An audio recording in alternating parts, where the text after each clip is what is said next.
दोस्तों आज की इस वीडियो में आपको बताने वाले हैं आप अपने आईफोन की रिंगटोन को किस तरीके से चेंज कर सकते हो, वो भी बिल्कुल फ्री में। तो सबसे पहले आपको सेटिंग में चले जाना है। सेटिंग में जाने के बाद आपको एक ऑप्शन मिलेगा साउंड्स का, उसके ऊपर चले जाना है।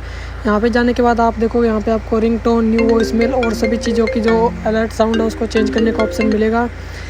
तो आपको सबसे पहले रिंगटोन में जाना है। तो रिंगटोन में जाने के बाद आप यहाँ पे देखोगे आपको बहुत सारी रिंगटोन्स मिल जाएगी, डिफरेंट जो आपको अच्छी लगे आप उसको सेट कर सकते हो अपने आईफोन के लिए।